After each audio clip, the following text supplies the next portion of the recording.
Hello, lovelies. Hello, family, and welcome to my channel. Um, First of all, I want to tell you that this necklace, the chakra necklace, is coming soon to the store. I keep you guys posted on the Purpose Healing Art store. It's coming soon. But today, I wanted to do a video about sellouts and false narratives. That's what I want to talk about. I've been doing a lot of research, and as I've done more research, I'm starting to notice some things and see some things, see things from a different perspective and as a whole.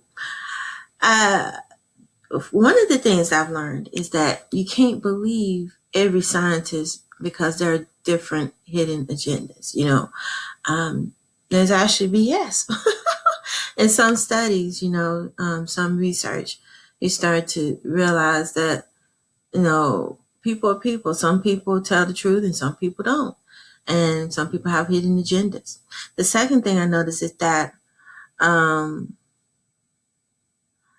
just because they are the same hue as me or the same color as me, they may be American Aborigine, um, doesn't mean that they're trustworthy. Because I found one scientist in particular, a doctor, that I found to be that's not very trustworthy. And I don't believe in a lot of the stuff that he says because I feel like he's focusing on money and monetary gain more so than anything else. And that's what I'm talking about in this article. And the third thing that I've noticed is that there are some professors that are studying African American history or studies. They have degrees in African American studies. And I'm starting to believe more and more that this particular degree is heavily indoctrinated, and a lot of times they are some of these people who are supposed to be experts in our field of study. Not all of them. I'm not saying all, but I've come across a few. They do not. They don't want the truth to come out. They're not telling the truth. If anything, they scare over the truth and leave a lot of things that concerns American Aborigines, aka African Americans, out of the history books, and that's how graywashing takes place in the histories, you know.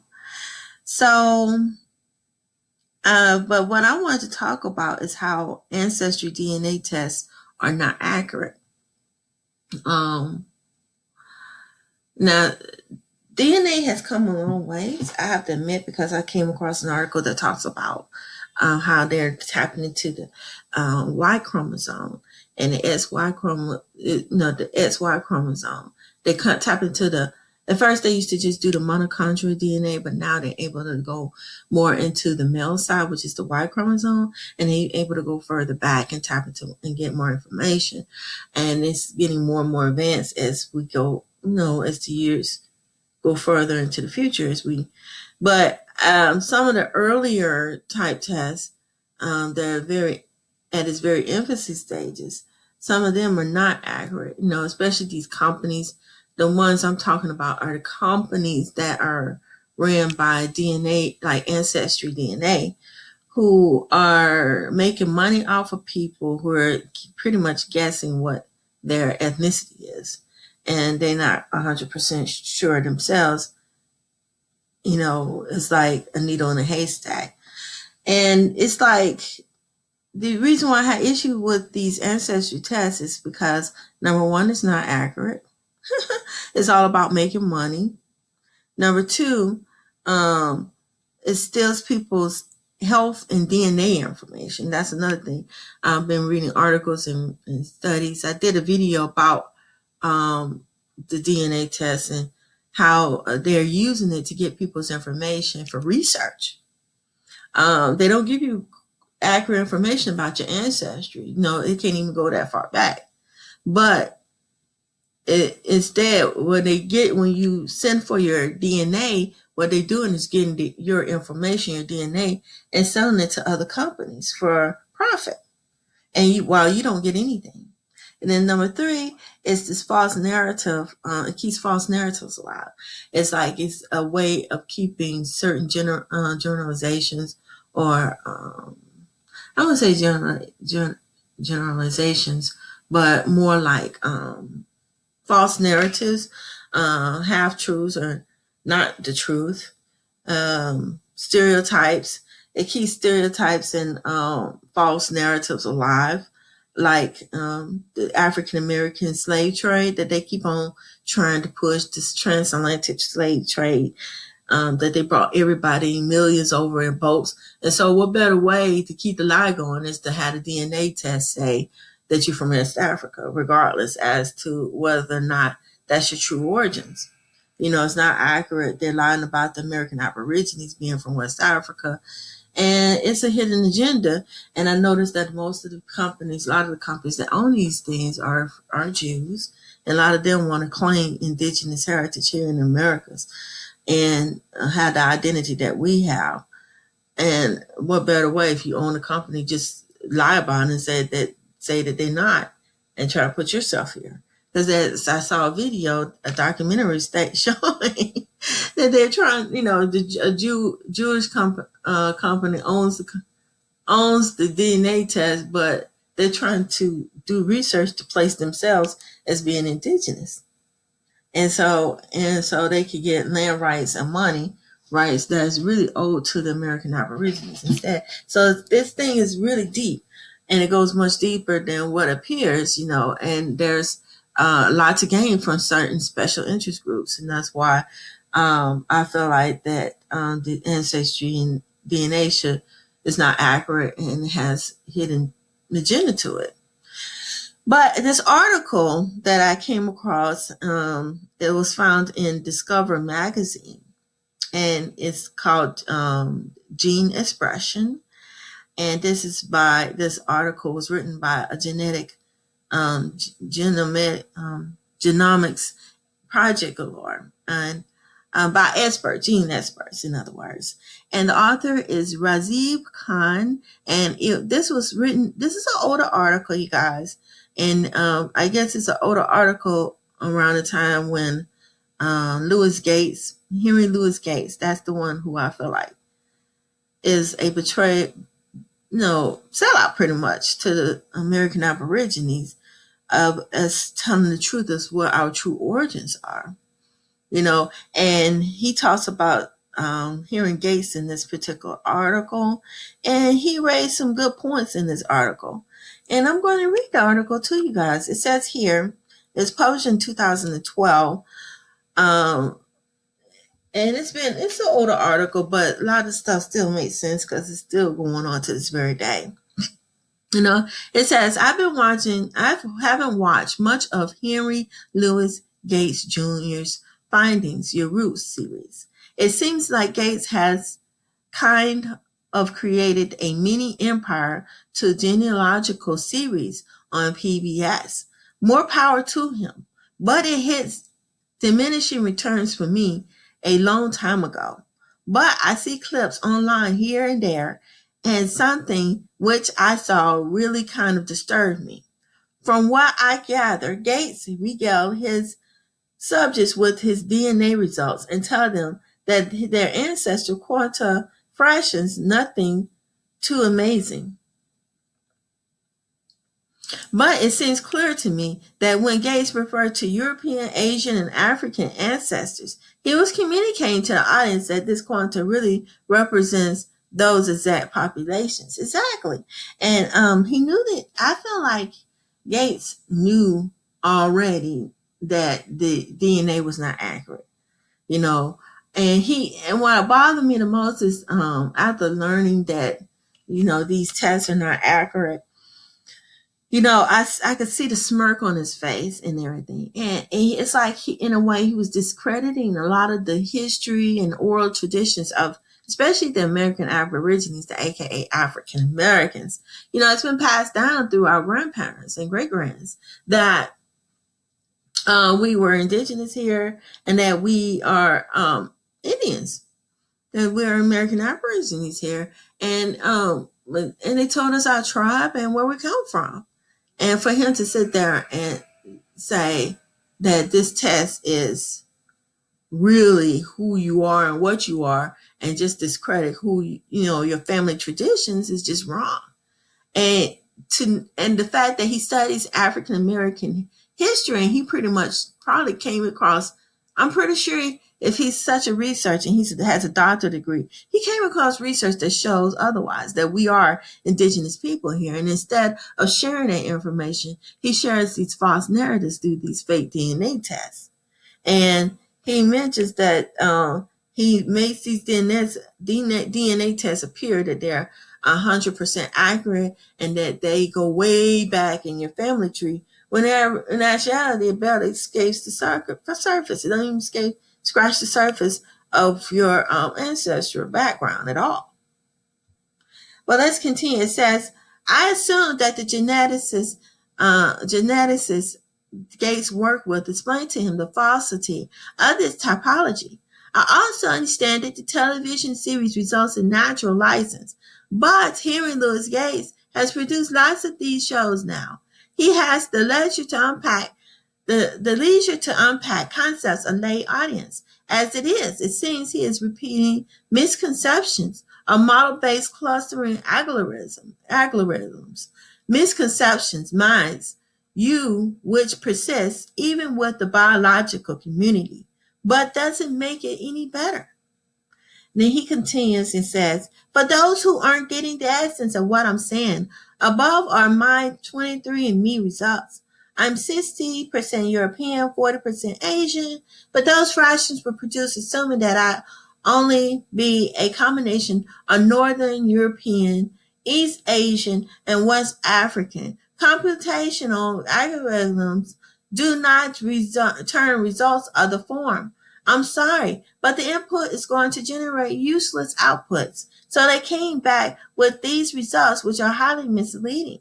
Adding another reference population for South Asia makes the results much more plausible. The take-home test, they terms for each quanta, only mnemonics. He should never be taken literally. Exactly, he shouldn't be.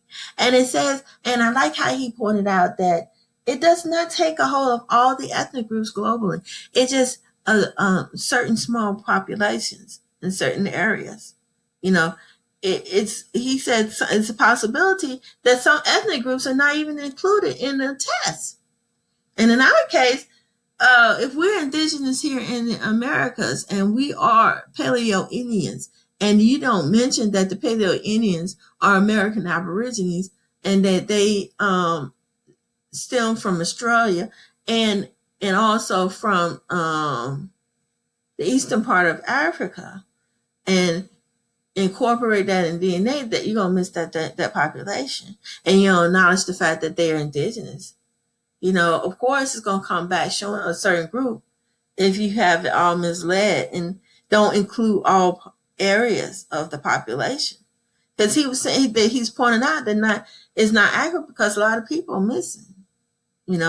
It's not accurate because it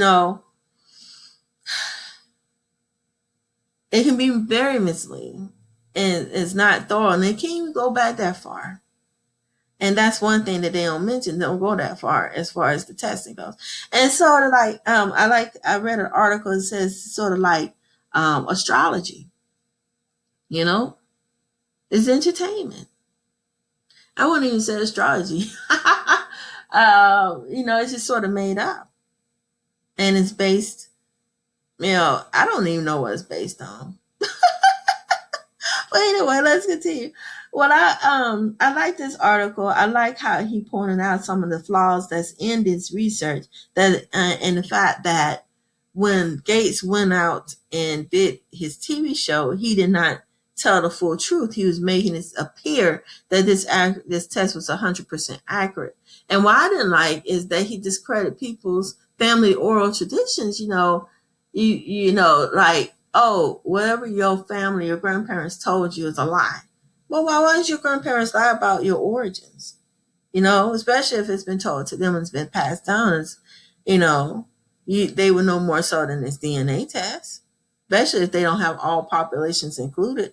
And especially if the all populations are not accurately labeled according to what ethnicity they truly are, especially the African Americans, the actual American Aborigines. But anyway, And another thing I want to give you is more examples of how these genealogy tests are not accurate. Because I think I seen a YouTube video about a guy who swabbed his dog's mouth. And he wanted to see if the DNA test could tell if a dog from a human, and if the test gonna come back showing. And when he got a test, they still had a reading for the dog of his origins, but it's supposed to be for humans. I thought that was funny, and it still came back showing a dog with different origins. That's all. It's just funny. It was hilarious, and then I found another. I think I read an article about identical twins, and they did a test. They swabbed the baby's mouth, and they were identical twins, and they had different results for one twin, and it was totally different from the other twin. And showing the ethnic and racial makeup, it was totally different from each other. And these are supposed to be identical twins with the same genetics. So if they are identical twins and then they have way totally different ethnic makeup, racial group makeup in their test, then something is flawed with this particular research, I would think. And then there was a third test that I was talking about. There was an African guy. I think it was a YouTube video. He went in and did a test. He wanted to see how accurate it was. And he did not read. He knew exactly what part of Africa his family tree comes from, and he had family traditions that's been passed down he said goes back hundreds and hundreds of years. I think he said like 400 or 500 years or something like that, because he know his family tree and know exactly what part of Africa he's from. But when he did his DNA test, he did it twice. Both times it came back with the wrong country, the wrong part of Africa that he's from. It was totally wrong. And he was upset about it. He said this thing is not accurate. And obviously it's not. So I'm just giving you some examples of how the test can be very misleading and can also not be true as well.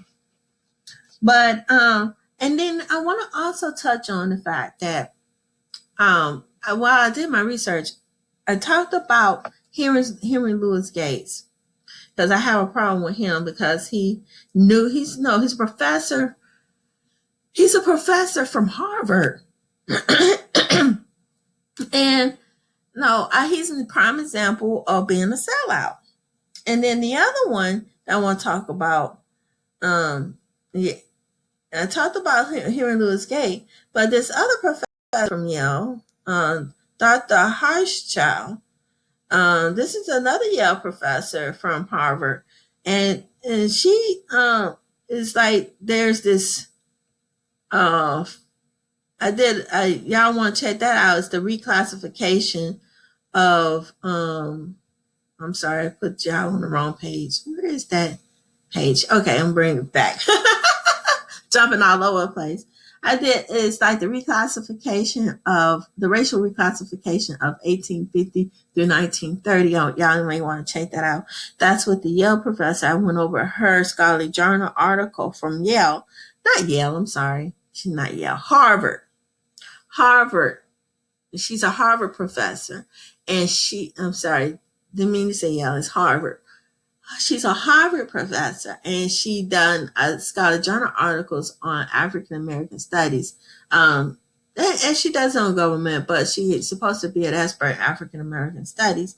But when I read a lot of her articles, she doesn't mention African American much, and that's why I'm saying she sort of scathed over, and she talked about the Jim Crow laws, and the way she wrote the particular article appears that she's trying to make it look like all people suffer Jim Crow. When in actuality, the people that suffer Jim Crow the most are American Aborigines, and she doesn't mention the Negroes at all in that particular article that I read. And I just thought, and the racial reclassification affected the American Aborigines the most, but yet she did not mention them at all in her research. She focused on everybody else but them. And that's a way of brainwashing and discrediting and not acknowledging the American Aborigines at all.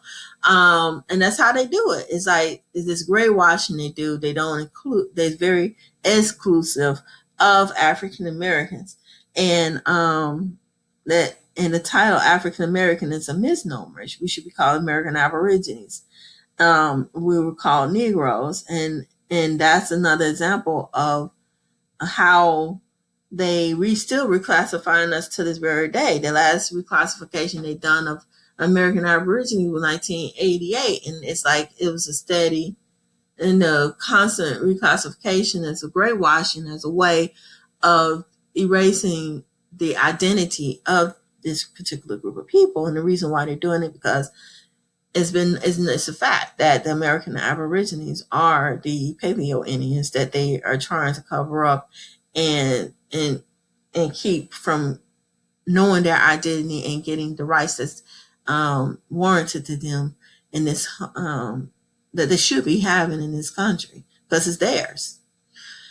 But anyway, they were here first, and if they're here first, then they the ones that should be and they still try to not die it by doing this brainwashing and lying, blatant lying in these research books. And that's what they've been doing lately, And prior to blacks being, American Aborigines being able to read and write, they told the truth about a lot of things because they thought that we won't be able to read and write. But now that we can read and write and we see what they're writing, they just blatantly try to erase by not including us in the writings. And this professor, and I caught her in doing so. She write about the American Aborigines, but don't write about them. Excluding. That's why it's so important that we continue to write our own narratives down and have our own media and outlet. That's why they try to keep us from having that because they don't want us to have that because they don't want to keep gray washing everything. But it's something that definitely needs to come to an end. And the question is, why does this selling out and false narrative continue?